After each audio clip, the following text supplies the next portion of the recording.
신약성경 사도행전 13장입니다. 페이지로 신약 210페이지 사도행전 13장 17절부터 23절까지의 말씀,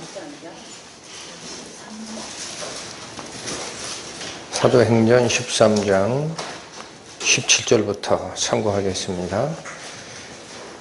이 이스라엘 백성의 하나님이 우리 조상들을 택하시고 애굽 땅에서 나그네 된 그 백성을 높여 큰 권능으로 인도하여 내사 광야에서 약 40년간 저희 소행을 참으시고 가나안 땅 7족속을 멸하사 그 땅을 기업으로 주시고 약 450년간 그 후에 선지자 사무엘 때까지 사사를 주셨더니 그 후에 저희가 왕을 구하거늘 하나님이 베냐민 지파 사람 기스의 아들 사울을 40년간 주셨다가 패하시고 다윗을 왕으로 세우시고 증거하여 가라사대 내가 이새의 아들 다윗을 만나니 내 마음에 합한 사람이라 내 뜻을 다 이루게 하리라 하시더니 하나님이 약속하신 대로 이 사람의 씨에서 이스라엘을 위하여 구주를 세우셨으니 곧 예수라. 기도하시겠습니다.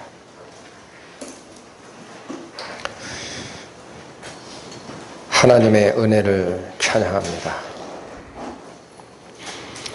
저희는 오늘 하나님께서 말씀하신 내 마음에 합한 자라 라는 칭찬을 받은 다윗의 마음이 어떤 것인지를 살피고 또한 하나님께서 기뻐하시는 순종의 의미에 대하여 배움을 얻고자 합니다. 이 시간 저희의 마음을 주장하여 주셔서 뜻하시는 바 온전한 순종의 마음이 무엇인지를 배우고 돌아가는 시간 되게 하여 주옵소서. 예수님 이름 받들어 기도 올렸습니다. 아멘. 사도행전 방금 읽어드린 13장의 17절부터 22절까지의 이 말씀은 바나바와 바울이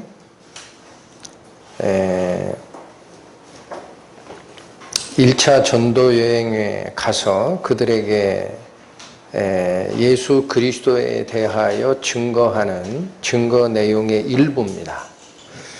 그런데 저희는 이 내용, 증거하는 내용 중에 어떤 말씀을 발견하게 되느냐면 22절을 보시죠. 패하시고 다윗을 왕으로 세우시고 증거하여 가라사대 내가 이새의 아들 다윗을 만나니 내 마음에 합한 사람이라.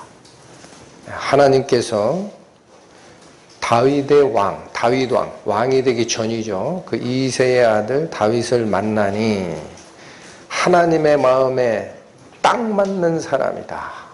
그런 말씀을 주셨습니다. 그래서 이 바로 하나님의 마음에 딱 맞는 이 사람을 기초로 해서 내 뜻을 이루게 하리라 라고 마음을 정하셨고 결국은 그 뜻이 23절 하나님이 약속하신 대로 이 사람의 씨에서 이스라엘을 위한 구주 예수님이 나오시게 됐다라는 기사를 보게 됩니다. 그래서 다윗이 어떤 마음을 품었길래 하나님의 마음에 합한 사람이다라는 평가를 받았는지가 저희 입장에서는 굉장히 궁금해지기도 하고 부럽습니다. 저희가 신앙생활을 할 때 하나님한테 이런 평가를 들으면 얼마나 감사하겠어요. 그래서 오늘은 이 뜻이 무엇인지와 다윗의 평생에 하나님의 마음에 합한 행동을 어떻게 쫓아갔는지를 살피고자 합니다. 자, 그 문장에 내 마음에 합한 사람이라 라고 표현할 때 합한이라는 표현이 있죠. 합한. 그래서 이 합한이라는 표현은 헬라어의 원어적 의미도 그렇고 영어로 번역할 때도 똑같이 번역이 되는데 영어로 얘기하자면은 according to라는 뜻입니다. according to. according to가 무슨 의미냐면은요, 어디를 쫓아가다, 어디를 따르다라는 의미가 이 according to라는 뜻입니다. 그래서 헬라어로는 이게 카타라는 전치사를 쓰는데 같은 뜻입니다. 그러면 내 마음의 합한이라는 말을 영어로 표현을 하면 according to my heart 그런 뜻이에요. 하나님이 말씀하시기를 그 다윗이라는 자는 according to my heart라는 평가를 받는 거고, 또 이 according to가 아니고도 영어 사전에 구문을 찾아보면은요, after one's heart라는 표현이 있습니다. after one's heart. 그러니까 여기 있는 구문대로 바꾸라 그러면 after my heart라는 뜻이 됩니다. 하나님이 그렇게 얘기하는 거예요. 다윗은 after my heart와 같이 행동한 자다라는 거예요.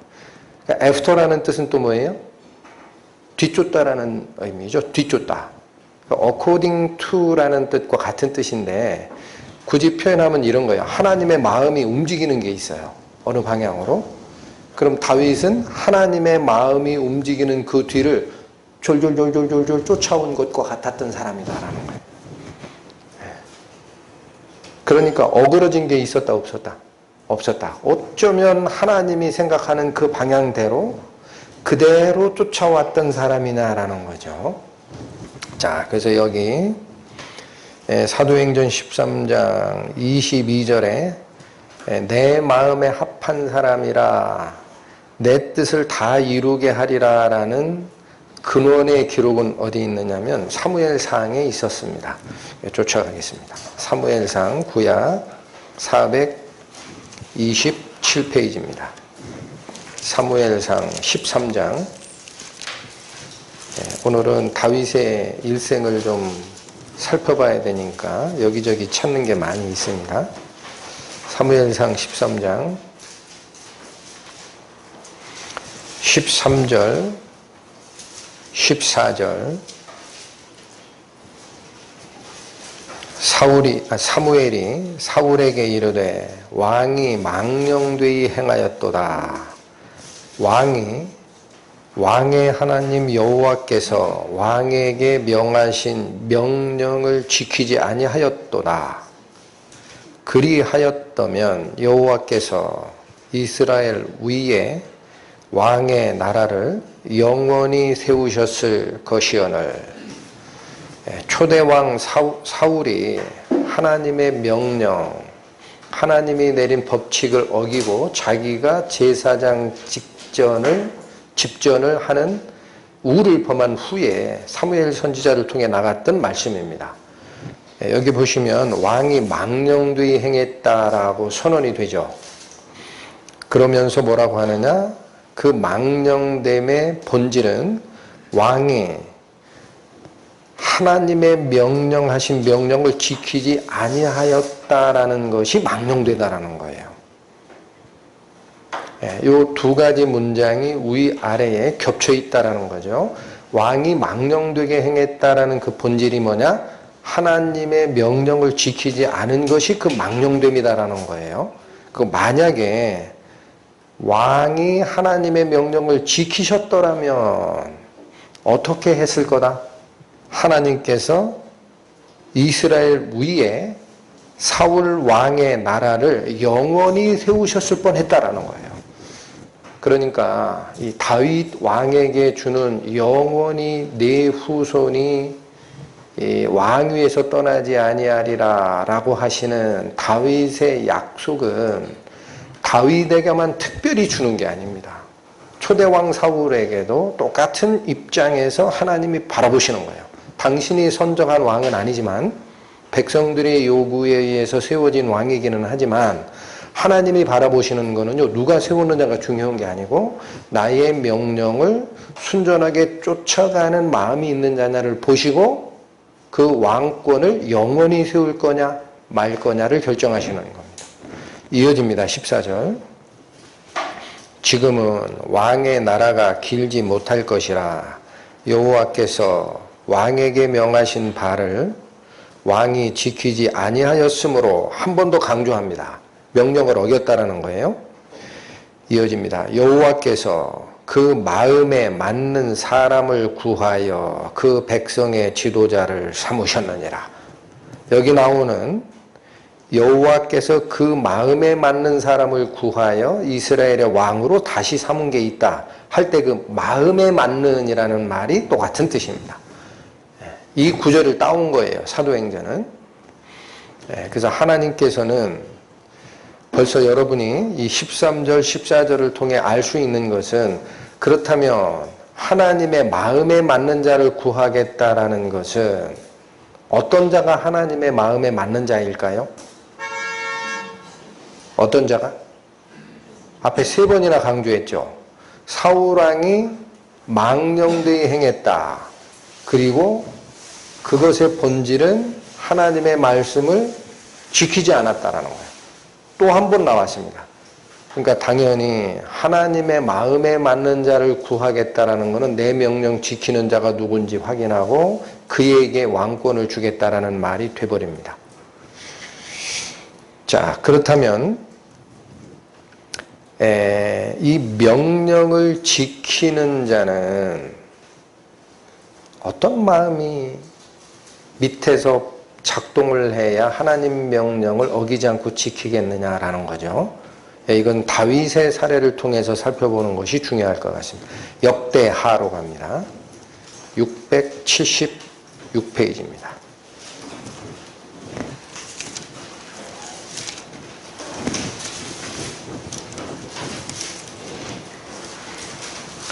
구약성경 역대하 16장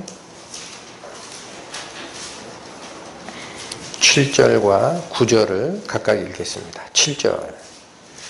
때에 선견자 하나니가 유다 왕 아사에게 나와서 이르되 왕이 아람 왕을 의지하고 왕의 하나님 여호와를 의지하지 아니한 고로, 여기 잠깐 끊습니다. 아사라는 왕은 다윗 왕보다 한참 후대 왕이에요. 근데 그때 이 아사라는 왕이 잘못한 게 있는데 뭐와 뭐를 지금 비교하고 있습니까? 아사 왕이 아람 왕이라는 것은요, 이스라엘 우쪽에 있던 지금의 시리아 쪽을 다스리던 지역이 아람 지역입니다. 그러니까 거기에 있는 왕이 힘이 세니까 그 왕을 의지하고 왕의 하나님 여호와는 의지하지 않았다라는 거예요. 이걸 지금 강조를 하면서 그런 거로 아람 왕의 군대가 왕의 손에서 벗어나게 됐다라는 겁니다. 그리고 9절에 뭐라고 하나 보십시오. 여호와의 눈은 온 땅을 두루 감찰하사 전심으로 자기에게 향하는 자를 위하여 능력을 베푸시나니. 자, 하나님은 누구에게 능력을 베푸신다? 온 땅을 두루두루 보십니다. 그러니까 사울만 보신 게 아니고 다윗만 보신 것도 아니에요. 다윗이 됐든 사울이 됐든 온 땅을 두루두루 보시다가 전심으로 자기에게 향하는 자가 누군가를 찾으시는 거예요. 하나님께 복을 받기를 원하시면 이 하나님의 속성을 놓치시지 마시기 바랍니다. 하나님은 내가 원한다고 해서 뭔가를 이렇게 덥석 주는 분으로 이해를 하는 것은 너무나 자의적인 해석입니다. 하나님의 뜻에 맞게끔 내 위치가 서 있었을 때 그분의 은혜를 받게 됩니다. 근데 여기서 분명히 선언한 것은 하나님의 눈은 온 땅을 두루 감찰합니다. 거기가 어두운 데가 됐든 밝은 데가 됐든 북쪽이 됐든 남쪽이 됐든 이방 지역이 됐든 이스라엘 나라 지역이 됐든 간에, 그리고 누구를 찾으십니까? 전심으로 자기에게 향하는 자가 누군가를 바라보고 찾는 거예요. 그러니까 여기 마음을 다하여라는 계명이 드러납니다. 하나님은 누구를 원하시는 거예요? 내 마음을 다하고 뜻을 다하고 힘을 다하여 주 하나님을 사랑하라 하신 그 말씀, 그 자를 찾는 것이고, 이어집니다. 베푸시나니 이 일은 왕이 망령되이 행하였은즉 이후부터는 왕에게 전쟁이 있으리다. 하나니라는 선지자가 아사왕에게 하나님 말씀을 전한 핵심이 여기입니다. 그러니까 우리는 아사왕이 하나님을 의지하기보다 자기보다 위쪽에 나라를 가지고 있던 아람족의 왕을 의지한 것은 무엇 때문에 그렇게 의지하겠다라고 마음이 돌아갔다라는 거죠? 망령된 생각을 했기 때문이고, 그 근원은 전심으로 하나님을 의지하는 마음은 없었기 때문에 그렇다라는 거예요. 그러니까 왕에게 요구되는 마음 자세는 뭐예요? 망령됨을 탈피하고 하나님 마음에 맞게 하기 위해서는 어떤 상황이든지 어려움이 있든 또는 잘 나가는 때든 내가 죄를 졌든 관계없어요. 어느 때이든 간에 전심으로 하나님께 향하는 마음을 갖추고 있어야 된다는 거예요. 그렇다면 다윗은 이런 평가를 받았을까요? 아까 사도행전 말씀에 따르면 다윗을 만나니 내 마음에 합한 자라라고 평을 해 주셨잖아요. 그러니까 이런 마음을 가지고 있었느냐라는 건데, 확인해 보겠습니다. 열왕기상으로 갑니다. 구약 539페이지입니다.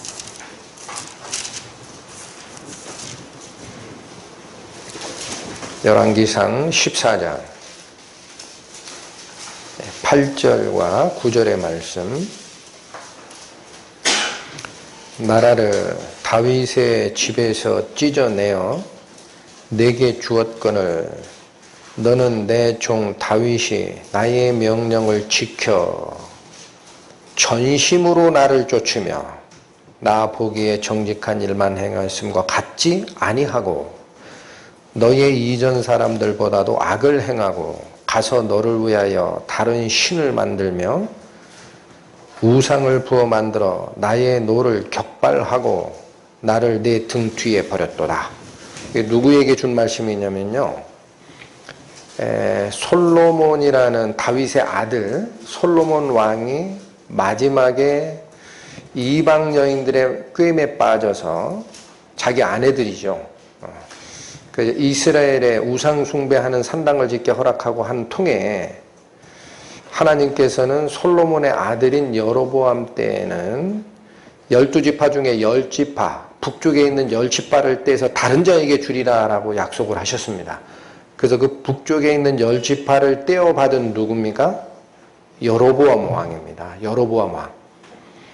그 여로보암 왕이 하나님의 명령을 또한 버리고 자기 위주로 왕권을 유지하는데 급급해가지고 밑으로 내려가는 사람들이 있으면은 솔로몬의 아들 르호보암의 꾀임에 빠져서 자기를 배반하고 죽일까 보다라고 하고 내려가는 걸 금지하려고 산당을 세우고 우상 숭배를 하도록 만든 거 기억하십니까? 그 여로보암에게 나가는 말입니다. 7절 다시 보세요. 가서 여로보암에게 고하라 라고 시작된 거예요. 그런데 그 여로보암에게 고하는 이 말 9절은 그가 잘못한 걸 다 지적한 거고 누구랑 비교하고 있어요? 8절은 다윗과 비교하고 있다라는 거예요. 다윗과. 자, 8절 다시 보세요. 나라를 다윗의 집에서 찢어내어 내게 주었거늘 너는 내 종 다윗이 나의 명령을 지켜 전심으로 나를 쫓으며 나 보기에 정직한 일만 행하였음과 같지 아니하였다라는 거예요. 그러니까 하나님이 보시는 평가는 다윗은 하나님의 명령을 지켰고 전심으로 쫓았고 정직한 일만 행하였다라고 평가를 하신 겁니다. 하나는 잘못하지 않았습니까? 다윗이 뭐 잘못했어요?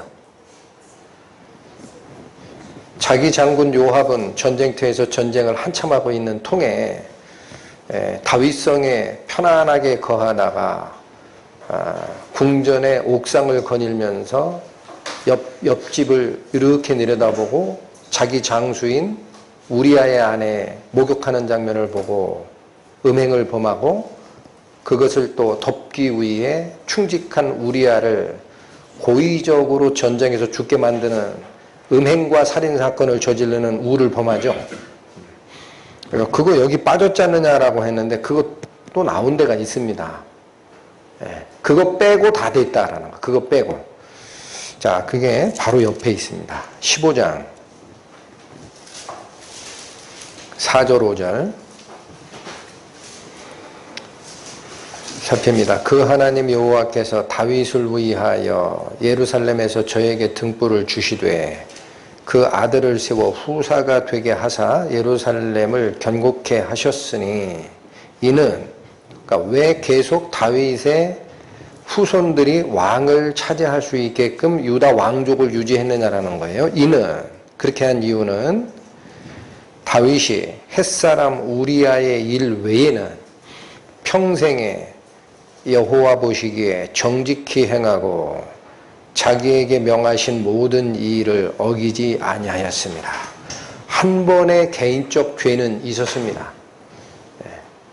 그래서 이 한 번의 잘못됨이 나단 선지자를 통해서 신랄하게 다윗에게 펼쳐졌고 그 죄값 때문에 다윗의 아들 압살롬과 아도니아는 특히나 압살롬은 아버지를 배반하고 자기 형제를 죽이는 집안에 피가 흘리는 그런 문제로 죄값이 치러지게 됩니다. 다윗은 아무 말을 못했어요. 그러니까 요것 빼고는 평생에 여호와 보시기에 정직히 행하였다라는 평가를 하나님이 해 주셨습니다. 그러면 전심으로 자기에게 향하는 자를 위하여 능력을 베푸신다라고 했던 그 하나니 선지자를 통해 아사왕에게 줬던 그 말씀과 같이 다윗은 전심으로 하나님을 쫓았다라는 말씀을 주신 거죠. 그럼 뭐가 그렇게 전심으로 쫓게 하는 근원일까라는 겁니다. 다윗으로 하여금 다른 사람과는 달리 하나님 말씀이요 하면은 전심으로 쫓게 하는 근원이 뭐였을까? 사무엘상으로 다시 갑니다. 433페이지 사무엘상 16장. 하나님이 다윗을 선정할 때 중요하게 보셨던 그 요인, 팩터가 하나가 있습니다. 딱 그것만 보고 다윗에게 기름 부으라라고 합니다. 사무엘상 16장 6절에서 7절을 보십니다. 그들이 오매 사무엘이 엘리압을 보고 마음에 이르기를 여호와의 기름 부으실 자가 과연 그 앞에 있도다 하였더니 7절 여호와께서 사무엘에게 이르시되 그 용무와 신장을 보지 말라. 내가 이미 그를 버렸노라. 나의 보는 것은 사람과 같지 아니하니 사람은 외모를 보거니와 나 여호와는 중심을 보느니라. 이게 어느 상황이냐면 사무엘 선지자에게 하나님 말씀이 임했습니다. 그래서 너는 이새라는 자의 아들 중 하나에게 가서 기름을 부어 왕을 세우라 라고 명을 합니다. 그러니까 이 사무엘이 지금 사울왕이 내가 다른 사람을 왕으로 세우는 줄 알면 나를 잡아 죽일 텐데 그거 어떻게 합니까? 라고 걱정을 표했어요. 그때 하나님이 어떻게 하냐면 그럼 내가 시키는 대로 해라 그럽니다. 너는 그러면 왕 세운다고 얘기하지 말고 하나님께 제사하는 것처럼 베들레헴에 가서 제사를 하되 그때 이세의 가족을 청하라라는 거예요. 그러면 그 아들 중에 내가 왕 세울 자가 누군지를 선정해서 알려줄 테니 그 자에게 기름을 부어라. 그러면 사울 왕이 모를 거다. 그래서 그대로 지금 행하는 과정인데 6절이 뭐냐면 이 첫째 아들입니다. 그 아들들이 오는 거예요. 이세의 아들들이 오는데 그들이 오매 사무엘이 엘리압을 보고 첫째 아들 엘리압을 보고 마음에 뭐라고 생각했어요? 이 자가 여호와의 기름 부음을 받을 자가 맞구나라는 거예요. 왜 그래요? 신장과 외모가 특출나거든. 근데 여러분 생각하십시오. 처음 왕으로 세워진 사울왕은 성경 기록을 보면 뭐라 그래요? 용모가 준수하고 신장은 일반 사람 어깨 위만큼 더 있었다 그래요. 그러니까 장대한 자였습니다. 한마디로 카리스마 철철 넘치는 왕이었어요. 인간의 보기에. 그래서 세우는 거예요. 그런데 사무엘 선지자가 가서 이세의 첫째 아들 딱 보니까 그렇거든요. 그래서 야, 이 자가 맞구나. 진짜 있구나. 하나님 말씀대로. 라고 마음에 생각할 때에 7절 여호와께서 사무엘에게 이르시되 그 용모와 신장은 보지 말라. 내가 이미 그를 버려놓으라. 그 외면적인 거 다 버렸다라는 거예요. 그리고 말하는 것이 이겁니다. 나의 보는 것은 사람과 같지 아니하니 사람은 외모를 보거니와 나 여호와는 뭐를 보느니라? 중심을 보느니라. 여기서 얘기하는 이 중심이라는 단어는 히브리어로 레바브라는 음으로 읽히는 단어인데 첫 번째 뜻은요 속사람이라는 뜻이 있어요. 속사람. 두 번째 뜻은 마음이라는 뜻이 있습니다. 성경에 사람을 향하여 중심이라고 할 때는 그 속 마음을 가리키는 말입니다. 하나님은 뭐를 보시고 계신 거죠? 사람의 중심을 보는 거예요. 겉을 보는 게 아닙니다. 그런데 자, 이제는 하나님은 이 사람의 중심을 보고 다윗을 선택했다라는 얘기를 하신 건데 다윗이 얘기한 자기의 중심이 있습니다. 이 시편 131편으로 갑니다. 898페이지입니다. 시편 131편. 다윗이 쓴 시입니다. 아마 시편 중에 제일 짧은 시편이 아닌가 싶어요. 3절밖에 없어요. 봅니다. 여호와여, 내 마음이 교만치 아니하고 내 눈이 높지 아니하오며 내가 큰일과 미치지 못할 기이한 일을 힘쓰지 아니하나이다. 다윗이 처음에 고백한 자기 마음을 뭐라고 했나요? 이거 쉽지 않은 고백입니다. 자기는 교만함이 없다라는 거예요. 눈이 높지 아니하다.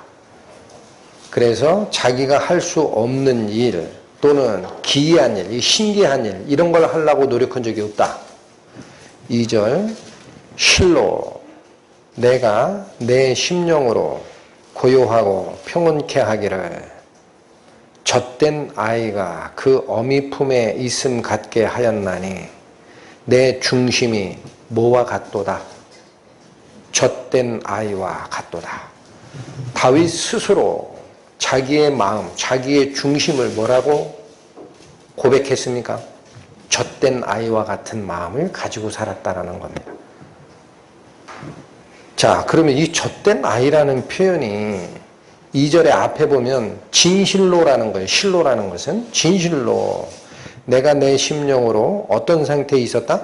고요하고 평온케 하기를 젖된 아이가 그 어미 품에 있음과 같이 하였다라고 하고 자기 중심은 젖된 아이와 같다라고 고백을 했습니다. 이게 무슨 뜻일까? 하나님이 젖된 아이의 마음을 어떻게 보시는 걸까라는 겁니다. 이거는 제가 개인적으로 상고하다가 생각한 겁니다. 젖을 뗐다라는 표현을 왜 했을까라는 거죠.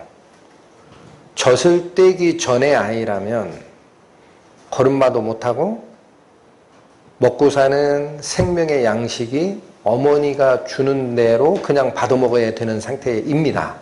그러니까 그 얘기는 자기가 뭔가를 할 수 있는 자유 권한은 100% 없는 것이 젖 먹는 아이예요. 엄마 품에 있는 아이. 그런데 젖됐다라는 표현을 하는 것은 이제는 자기가 어머니 젖 말고도 이유식이라고 하죠. 다른 거를 먹을 수 있는 나이가 됐다라는 의미가 일단 들어와 있는 걸로 보입니다. 그러니까 나는 엄마 품에 앉아서 엄마가 주는 젖만 먹는 시절은 이미 살짝 지난 거예요. 그러니까 자기의 선택의 권한이 있는 상태입니다. 요거 놓치지 마세요. 항상 하나님이 이쁘게 보는 게 뭐냐면요. 어쩔 수 없는 상황에서 복종하는 거 원하는 게 아닙니다. 내가 선택할 수 있는 위치에 된 상태여도 그래도 하나님을 좋아하는 거. 그게 진정한 마음이거든요. 그런데 또 하나의 의미는 젖된 아이가 아니라 걸어다니는 아이, 사탕 좋아하는 아이이면은 엄마는 일단 안중에 없어질 거예요. 근데 막 젖된 아이의 마음은 어땠을까? 여전히 엄마의 젖을 그리워합니다. 그렇죠? 안 떨어지려고 해요. 그러니까 지금 이 131편이 얘기하는 다윗의 마음은 분명히 자기가 젖을 뗀 상태이긴 하나 젖을 막 뗐던 아이가 여전히 엄마 품으로 돌아가고 싶어하는 그 마음과 같이 뭐를 사모했다? 어머니의 젖을 사모했다라는 거예요. 신약 성경에서 이걸 뭐라 그래요? 신령한 젖을 사모하라. 기억하십니까? 그 말씀 그대로 표현된 게 3절입니다. 자기만 그렇게 됐다라고 얘기를 안 하고 3절은 모든 자에게 선언합니다. 이스라엘아, 지금부터 영원까지 누구를 바라라? 하나님 여호와를 바라라. 그게 젖된 아이의 심정이라는 거예요. 자, 그래서 이 말은 제가 개인적 해석을 설명을 드렸는데 우리가 젖된 아이 그러면 일단 들어오는 이미지는 나약함, 고집스럽지 않음, 또는 유함, 온유함 이런 것이 먼저 들어오잖아요. 그런데 여기서 표현하는 내 마음 중심이 젖된 아이와 같았다라는 그 표현을 어머니에게 의지하고 자기 고집이 없고 아직 순진하고 그런 개념으로 이해를 하면 다윗의 행적을 이해하는데 별반 도움이 안 됩니다. 다윗이 정말 그런 자였을까라는 거예요. 정말 그렇게 나약하고 온순하고 그런 자였느냐? 이제 다윗의 일생을 통해 한번 살핍니다. 사무엘상 17장으로 갑니다. 435페이지.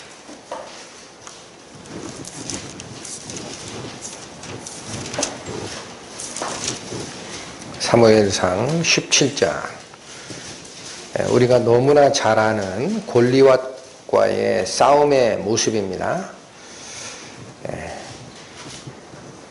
선택해서 읽겠습니다. 9절에서 11절. 그가 능히 싸워서 나를 죽이면 우리가 너희의 종이 되겠고 만일 내가 이겨 그를 죽이면 너희가 우리의 종이 되어 우리를 섬길 것이니라. 그 블레셋 사람이 또 가로되 내가 오늘날 이스라엘의 군대를 모욕하였으니 사람을 보내어 나로 더불어 싸우게 하라 한지라. 사울과 온 이스라엘이 블레셋 사람의 이 말을 듣고 놀라 크게 두려워하니라. 9절, 10절, 11절은 블레셋의 거인 골리앗이 무슨 일을 했느냐를 압축적으로 드러낸 모습입니다. 그래서 9절의 이 말은 그 골리앗이 하는 말이었어요. 이 얘기입니다. 자, 내가 블레셋의 대표로 나갈 거야. 골리앗 말이.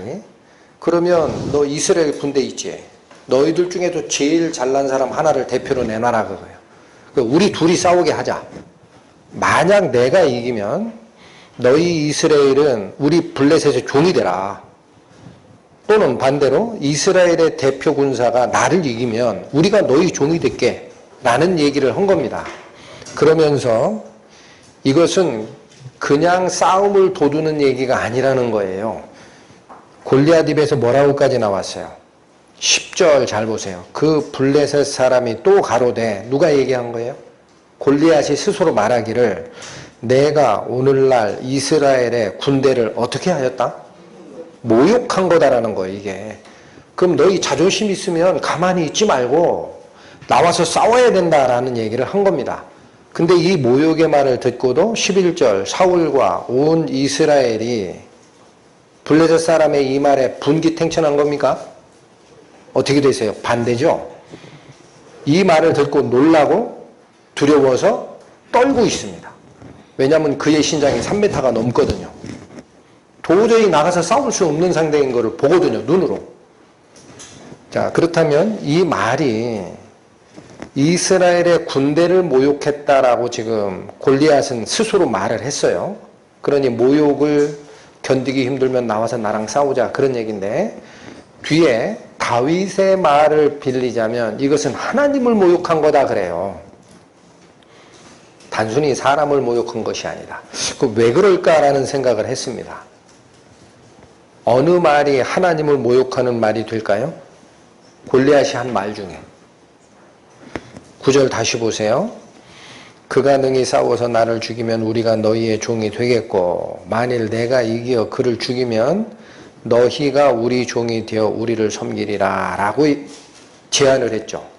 그럼 생각하십시오. 하나님께서 430년 동안 애굽에 종살이하던 당신의 백성을 바로 바로의 손아귀에서 끌어내시는 과정이 뭡니까? 이제는 너는 나를 섬길 나의 백성이니라, 그 뜻이었어요. 그런데 이 골리앗이 하고자 하는 얘기는 하나님 섬기지 말고 우리 종되라라는 얘기니까 하나님 버리라는 얘기와 뭐가 달라요? 이해가 되셨습니까? 그런데 이런 모욕의 말을 듣고 사울, 즉 왕과 그 전장에 나와 있던 모든 이스라엘 군대가 놀라고 두려워했다라는 거예요. 얼마간 이 일이 있었나요? 16절 보세요. 그 블레셋 사람이 40일을 조속으로 나와 몸을 나타내었더라. 하루 이틀 한 게 아니고요. 40일 동안 아침 저녁으로 나와서 조롱하고 들어가고 조롱하고 들어가고. 기분 나쁘냐? 그럼 대표 보내라니까, 나랑 한판 붙자니까, 이런 얘기를 40일을 한 거예요. 그러니까 이 성경에서 얘기하는 기간은 40일의 의미를 전에 한번 설명드린 적이 있습니다. 이건 인간이 할 수 있는 모든 기간의 의미에 가깝습니다. 4라는 이 숫자가 세상을 뜻해요. 그리고 10이라는 숫자는 완전히 채워진 거기 때문에 이 세상에서, 즉 인간사에서 할 수 있는 기간의 전체를 의미하는 의미가 강합니다. 그러니까 할 수 있는 기간 동안 모욕을 하는데도, 골리앗이 나와서 그렇게 하나님을 모욕하고 이스라엘 군대를 모욕하는데도 사울과 이스라엘의 군대들은 어떻게 했다라는 거예요? 무서워서 두려워 떨고 뒤에 숨어 있었다라는 거예요. 문제는 다윗은 어떤 반응을 보일까라는 겁니다. 22절, 23절 봅니다. 다윗이 그 짐을 짐 지키는 자의 손에 맡기고 군대로 달려가서 형들에게 문안하고 그들과 함께 말할 때에 마침 블레셋 사람의 싸움 도두는 가드 사람 골리앗이라 하는 자가 그 항우에서 나와서 전과 같은 말을 하매 다윗이 들으니라. 다윗이 여기에 왜 갔습니까? 전쟁하러 간 게 아닙니다. 14절에 보면은요, 이새의 아들이 8 형제가 있어요. 그 중에 다윗이 막내 8째예요. 그런데 전쟁에 나간 형은요, 우의 형 셋만 나갔습니다. 상황에. 그 얘기는 다윗은 전쟁에 안 나가는 넷째부터 시작해서 8번째까지 가야 되니까 다윗의 나이 대충 짐작하십니까? 소년입니다. 소년. 그 위의 형들도 못 나가는 거예요. 첫째, 둘째, 셋째 형이 나가 있어요. 전쟁에. 그러니까 아버지가 뭐라고 명했느냐면, 야, 큰형, 둘째 형, 셋째 형 전쟁에서 자리나 한번 가서 확인하고 걔네들 혹시라도 밥 없어서 굶을지 모르니까 내가 너한테 떡 해줄 테니까 가서 형들 주고 와라 해서 심부름 간 거예요. 그런데 골리앗이 이 말하는 소리를 딱 듣자마자 다윗이 어떤 행동을 합니까? 26절 가보세요. 다윗이 곁에 섰는 사람들에게 말하여 가로되 이 블레셋 사람을 죽여 이스라엘의 치욕을 제하는 사람에게는 어떠한 대우를 하겠느냐? 이 할례 없는 블레셋 사람이 누구간데 사시는 하나님의 군대를 모욕하겠느냐? 태도가 어떻습니까? 그렇게 싸움에 능하고 일반인의 어깨 위만큼 신장이 높았던 사울왕도 벌벌벌 떨고 이스라엘 다른 군대들도 벌벌벌 떱니다. 골리앗의 장대한 신장을 보고. 그런데 이 어린애가 아직 다 자라지 않은 이 소년이 40일을 모욕하는 그 말을 한 번 가서 듣고 나서 마음에 무슨 마음을 품었어요? 이 할례 없는 블레셋 사람이 누구일진데 하나님 군대를 모욕하느냐? 이게 유약한 어린애 마음이에요? 젖된 애가 하는 마음입니까? 왜 뭐가 다를까요? 이게 다윗의 마음이. 그는 하나님의 이름이 모욕되는 상황에서는 다시 얘기합니다. 신성모독이라는 상황이 자기에게 왔을 때에는 거룩한 분노를 나타내는 자입니다. 묵고 할 수 없다. 아니 왜들 가만히 있느냐는 거예요. 하나님의 말씀이 짓밟히고 사람의 생각에 의해서 재단이 되고 가위질 당하고 하는데 그럴 수 있어 하고 가만히 있는 게 도대체 뭐냐? 이게 마음속에서 나오는 뭡니까? 거룩한 분노입니다.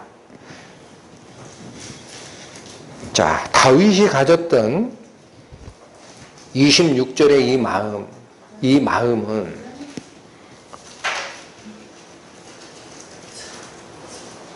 지난주에 나갔던 설교 말씀 기억하십시오. 하나님이 당신의 백성을 어떻게 이해를 하시고 계신 거예요? 하나님께서 스가랴서에 있는 말씀 기억하시나 모르겠습니다. 무릇 너희를 범하는 것은 그의 눈동자를 범하는 것이니라. 기억하십니까?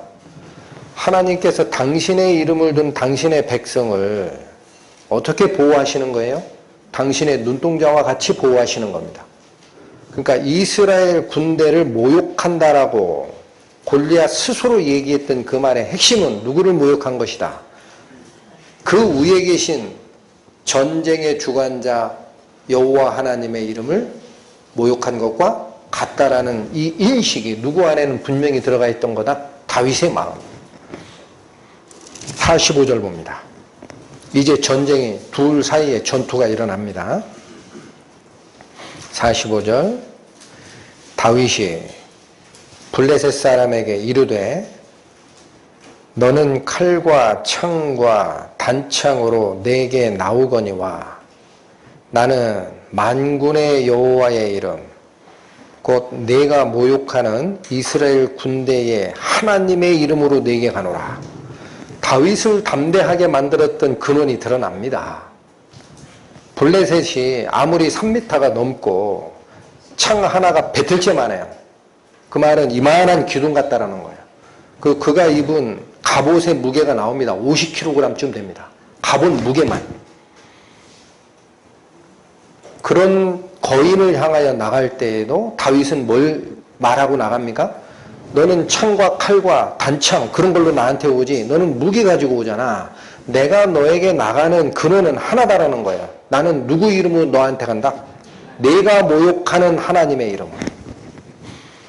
이것이 하나님의 신성함을 얕잡아보고 그분의 이름이 땅에 떨어지는 상태를 본 다윗이 거룩한 분노를 느끼는 마음이라는 거예요. 그러니 젖된 아이와 같다라는 말을 오해하지 말라. 자, 이게 다윗을 용감하게 만드는 근원입니다. 근데 이 다윗은 또 평생에 하나님의 뜻을 온전하게 확인하고 지침을 받기 전에는 개인적 판단을 해서 뭔가 일을 한 경우가 성경 기록에 보면 안 나타나요. 그 중에 제일 중요한 게 뭐냐면 여러분 이 사무엘과 사무엘과 열왕기를 읽으시면서 특히나 사무엘 쪽 읽으시면서 분명히 하나님이 사울 왕을 왕에서 폐하시겠다라고 명령을 하시고 다윗 왕을 대신 세우셨다라는 증거를 주셨습니다. 그 사무엘 선지자로 하여금 가서 기름을 붓게 한 지가 오래예요, 오래. 그런데 사울 왕은 다윗을 죽이고 싶어 해서 계속 쫓아다니죠. 몇 년간 이루어져요, 이게? 10년간 이루어져요, 10년. 사울이 왕권을 행사하는 40년 중에 다윗 죽이겠다라고 쫓아다니는 기간이 10년입니다. 그러니까 둘이 원수가 된 거예요. 인간적으로는 장인어른과 사위지만. 악연이죠. 근데 문제는 다윗이 사무엘 선지자를 통해서 내가 하나님의 왕으로 기름 부음을 받았다라는 경험이 있습니까? 없습니까? 있습니다. 본인이 잘 알고 있습니다. 그러면 우리 같으면은요, 10년을 못 기다릴 것 같아요. 하나님이 나에게 기름 부었다 하고 기회가 되면은 사울을 처치하거나 자기 정권을 확보하기 위해서 북이스라엘의 여로보암 같은 짓을 했을 거예요. 근데 그러지 않습니다. 다윗이. 보겠습니다. 사무엘상 26장.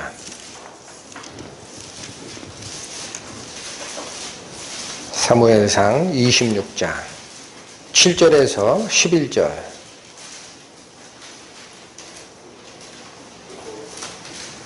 다윗과 아비새가 밤에 그 백성에게 나아가 본즉 사울이 진 가운데 누워 자고 창은 머리 곁 땅에 꽂혔고 아브넬과 백성들은 그를 둘러 누웠는지라. 잠깐 설명을 드립니다. 사울이 다윗을 잡아 죽이려고 계속 쫓아다니거든요. 숨어있다, 어디에 숨어있다라는 소리만 들으면 추격대 편성에도 쫓아와요. 그래서 지금도 그 상황입니다. 그래서 근처까지 와 있습니다. 근데 밤에 사울이 자기 진영에서 다 잠에 고락 떨어진 상태인데 다윗이 본 겁니다. 그럼 어떻게 하면 돼요? 죽여버리면 되죠? 종족이니까. 이해하셨어요? 네. 자, 그런데 8절 아비새가, 이 아비새가 누구냐면 다윗을 호위하는 군사예요. 아비새가 다윗에게 이르되 하나님이 오늘날 당신의 원수를 당신의 손에 붙이셨나이다. 그러므로 청하오니 나로 창으로 그를 찔러서 단번에 땅에 꽂게 하소서. 내가 그를 2번 찌를 것이 없으리이다. 그렇죠. 다윗을 죽이려고 쫓아다니는 사울 왕이 지금 자고 있는 모습을 본 거예요. 다 자요. 그러니까 그 옆에 수행 군대 장관쯤 됐을 겁니다. 아비새가 하는 얘기가 뭐냐면 다윗이요, 우리에게 이런 기회가 어디 있습니까? 이거 자고 있는 데 있죠? 제가 한 번만 찔러도 죽일 수 있습니다. 2번 찌를 이유도 없습니다. 정확하게 찌를 수 있다는 거예요. 했더니 9절 다윗이 아비새에게 이르되 죽이지 말라. 누구든지 손을 들어 여호와의 기름 부음을 받은 자를 치면 죄가 없겠느냐. 또 가로되 여호와께서 사시거니와 여호와께서 그를 치시리니 혹 죽을 날이 이르거나 혹 전장에 들어가서 망하리라. 다윗의 마음이 뭡니까? 사울도 분명히 하나님의 기름 부음에 의해서 세워진 왕이라는 거예요. 그렇게 돼 있습니다. 백성이 원했지만 하나님이 세우라 했으니까. 그러니까 이 세운 것을 폐하는 권한은 하나님께 있는 거지. 사울도 하나님이 세운 왕이고 나도 하나님이 세운 왕이지만 이 사울이 나를 죽이려고 하는 것은 그 개인의 판단과 전략입니다. 그렇다고 내가 맞불 작전으로 하나님이 세운 왕을 내 마음대로 폐위할 수 있느냐라는 거예요. 그건 안 된다. 하나님이 뜻하시면 이자가 병들어 죽든지, 즉 사울 왕이 병 걸려 죽든지 전쟁 나가서 전사하든지 하나님이 이끄시는 방대로 가야지 왜 내가 그 하나님이 세우신 자를 피로 보복을 할 수 있느냐라는 말을 한 거예요. 11절 내가 손을 들어 여호와의 기름 부음 받은 자를 치는 것을 여호와께서 금하시나니 너는 그의 머리 곁에 있는 창과 물병만 가지고 가자. 이거 왜 가지고 가요? 나중에 증거 삼는 거예요. 그 사울왕이 깨었을 때 저 언덕쯤에서 왕이시여 하고 부르잖아요. 내가 당신을 죽일 기회가 있었으나 지금처럼 당신이 바로 옆에 놨던 물병 가지고 왔다. 나는 죽일 마음이 없다. 반대로 내가 묻겠다. 왕이시여, 내가 당신께 무슨 죽을 죄를 졌길래 나를 쫓아다니십니까? 이렇게 얘기하는 항변거리로 가지고 간 거예요. 다윗이 자기 왕권을 확보하려고 반대편 왕을 죽이지도 않고 누구의 뜻을 확인했어요? 하나님의 뜻을 확인하는 거예요. 하나님이 좋아하는 게 아니라는 거예요. 다시 보세요. 11절. 내가 손을 들어 여호와의 기름 부음 받은 자를 치는 것을 누가 싫어한다? 여호와께서 금하시는 일이다라는 거예요. 그런 거 허락한 적이 없다. 하나님이 피하시면 피하시는 거다. 이게 뭐예요? 온전히 자기의 왕권이 있고 하나님의 명령이 있을 때 자기의 왕권 보존에 생각을 돌리는 게 아니고 하나님이 기뻐하시는 뜻이냐 아니냐만 바라보던 다윗의 마음이죠. 사무엘하 2장으로 갑니다. 464페이지. 자, 이제는 다윗이 생각한 대로 사울 왕이 블레셋과 전쟁하다가 죽었어요. 그대로 됐어요. 여호와께서 저로 병들어서 죽게 하거나 전쟁에 나가서 전사하게 하거나 그건 하나님이 이끄실 따름 내가 죽일 수 없다 그랬어요. 근데 이건 사울이 죽었습니다. 죽은 상태입니다. 사무엘하 2장 1절. 그 후에 다윗이 여호와께 물어 가로되 내가 유다 한 성으로 올라가리이까? 여호와께서 가라사대 올라가라. 다윗이 가로되 어디로 가리이까? 가라사대 헤브론으로 갈지니라. 이게 언제 이걸 물었다고요? 다윗이 블레셋과 전쟁하다가 정말 죽었어요. 그러면 이제 생각하세요. 여기 잠깐 보세요. 하나님이 사울왕을 기름 부어서 세웠고 내 마음에 합하지 않으니 내 마음에 합한 자를 따로 세우리라 해서 다윗을 세웠습니다. 사울은 다윗이 민십을 얻는 것에 시기심을 가지고 죽이려고 10년을 쫓아다녔어요. 다윗은 기회가 있을 때 2번이나 안 죽이고 증거만 증거했습니다. 그리고 하나님의 뜻이 되면 하나님이 세웠던 사울왕이 전쟁에서 죽을 거야. 그걸 기다려야 돼 라고 자기 부하에게 얘기했던 겁니다. 근데 죽었어요. 그럼 혼자 했죠. 기름 부은 왕이 혼자가 됐죠. 그러면 저는 생각하기를 드디어 하나님이 나에게 기회를 주셨구나 하고 이스라엘 왕위를 딱 선포하고 등극했을 것 같아. 여러분 같으면 어떻게 했을 것 같아? 참았잖아요. 계속 참았잖아. 하나님의 뜻을 봤잖아. 그런데 이 다윗이 하는 일이 뭐예요? 또 하나님께 여쭙니다. 하나님, 제가 유다의 한 성으로 올라가리니까 이제 다윗이 죽었으니까 도망자는 면했죠. 그러니까 한 성으로 이제 나가야 됩니까? 했더니 가라 그래요. 가도 된다. 어디로 가리까? 어디로 가라 그래요? 헤브론으로 갈지니라. 여러분 이거는 이스라엘의 역사를 좀 아셔야 됩니다. 뭐냐면요. 다윗이 헤브론이라는 것은 유다 지역의 밑에 쪽이에요. 그저 유다족 속들이 가졌던 근거지가 헤브론이라는 곳입니다. 그런데 사울이 이끌었던 곳은 전체 이스라엘 백성을 이끌던 왕이거든요. 그러니까 이들의 본거지는 약간 북쪽 이스라엘 쪽이에요. 그러니까 다윗이 사울이 왕에서 이제 사망을 한 다음에도 자기가 남북 이스라엘의 통합 왕이다라고 주장하고 싶으면 어디쯤 자리를 잡아야 됩니까? 이스라엘로 가야 되죠. 예루살렘으로 가야 돼요. 예루살렘. 거기가 핵심이니까 북과 남의 중심. 그런데 어디로 가리까 했더니 하나님이 뭐냐면 예루살렘으로 가라 그러질 않고 헤브론으로 가 있어. 그래. 헤브론으로 가 있어. 그 얘기는 무슨 뜻일까요? 아직 사울을 따르던 북이스라엘의 민심이 돌아오려면 기다려야 돼라는 뜻입니다. 그러니까 네가 먼저 나가려고 하지 마라. 좀 어렵죠. 이거는 이 시대의 역사적 배경을 이해를 못하면 이해가 안 되는 거예요. 그래서 헤브론으로 그대로 갑니다. 저 같으면 예루살렘으로 딱 올라가서 통합 이스라엘의 왕이 나다라고 선언할 마음이 굉장히 많아요. 개인적으로. 근데 그러질 않았어요. 그리고 나서 아닌 게 아니라 북이스라엘을, 그러니까 남유다 빼고 위쪽 이스라엘을 다스리던 사울이 죽었다고 이들이 그냥 다윗에 온 게 아닙니다. 누구를 따라요? 다윗의 아들 이스보셋을 왕으로 세우고 다시 뭉칩니다. 위쪽에. 그러니까 자기가 통합왕으로 쓰려고 그러면 전쟁이 날 뻔한 거죠. 근데 다윗은 하나님의 마음을 먼저 여쭤본 거예요. 어디로 가야 됩니까? 했더니 헤브론에 아직 있어라, 그런 얘기예요. 그리고 나서 이스보셋이 또 죽었어요. 그리고 이제는 백성의 민심이 스스로 다윗을 이제는 예루살렘으로 와서 전체 왕으로 앉으십시오라는 과정이 생깁니다.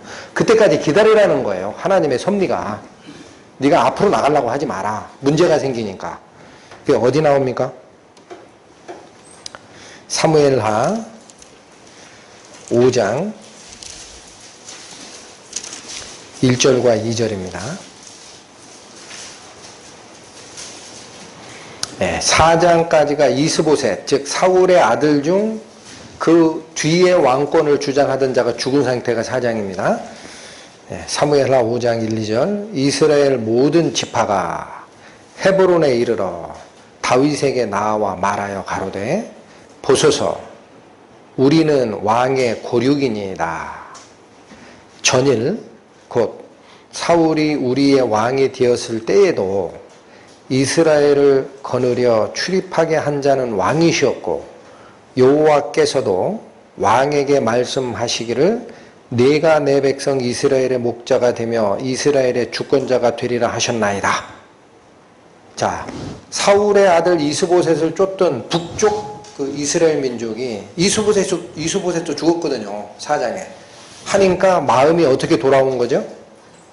헤브론에 있는 아직도 유다 지파의 그 한 지역에서만 있는 다윗에게 모든 자가 간 겁니다. 이스라엘의 온 이스라엘이 가서 이제 고백하는 겁니다. 사실은요, 저희가 사울왕을 따를 때에도 하나님이 당신 기름 부어서 왕 세운 거 우리가 알고 있었고, 그때에도 출입을 했던 것은 왕이다 그러죠. 이 출입을 했다라는 게 뭐예요? 하나님 전에 가서 명령 받고 나오고 이스라엘을 하나님의 말씀에 의해서 이끌었던 자는 다윗왕 당신이 맞소. 그런 얘기예요. 그래서 왕권이 완전하게 돌아옵니다. 이게 기다림이에요. 어느 모습과 완전히 다릅니까? 자, 여러분, 여로보암에게 북 10지파를 떼주고 하나님이 약속을 하셨는데 여로보암은 자기가 왕이 되자마자 뭐 먼저 챙겼어요? 자기 왕권이 걱정이 되는 거예요. 1년에 2번씩 3번씩 남유다 지역 예루살렘으로 성전에 제사하러 위쪽에 있는 백성들이 자꾸 출입하면 밑에 다스리는 솔로몬의 아들 르호보암이 그 백성들의 마음을 회유하여 나에게 반역을 일으키고 나를 죽일까 걱정이 돼서 첫 번째 한 조치가 뭡니까? 통행 금지. 내려가지 마. 남유다 하고 경계선 확정하고 자기 경계선의 제일 남단이 되는 베델 지역에다 뭐 만들어요? 이스라엘이 밑으로 내려가서 제사 지내려고 하는 이유는 뭐예요? 하나님께 제사 드리는 게 목적이죠. 그러니까 거기 가지 말고 여기 제단 만들어 줄게. 여기서 해 그냥. 그 황금 송아지 만들고 이름을 뭐라 그래요? 이는 너희를 애굽 땅에서 인도하여 낸 너희 신이라. 아론이 했던 짓을 그대로 하는 겁니다. 하나님이 이거야. 예루살렘 갈 필요 없다니까. 여기서 그냥 제사하면 이게 하나님이야. 얼마나 근사하냐? 우리에게 복 주던 소, 황금으로 만들었지 않냐? 거기 가면 아무것도 없어. 그리고 절기도 바꿔버립니다. 원래 7월에 섬겨야 되는 7월 보름에 섬겨야 되는 게 초막절이죠. 한 달 늦춰서 8월 달에 섬기게 해요. 또 하나 문제가 생긴 게 뭡니까? 원래는 참된 제사라면 누가 제사장으로 서야 됩니까? 레위인 제사장으로 세워야 되는데 레위인이 아닌 일반 백성 중에 막 세워요. 제사 드려. 괜찮아. 그러면서 뭐가 퍼진 거죠? 북이스라엘에 우상 숭배가 퍼진 겁니다. 그러니까 아까 나왔던 말씀이 있어요. 아까 하나님께서 여로보암에게 한 말이 있어요. 뭐라 그랬어요? 다윗은 전심으로 나를 쫓았다. 평생에.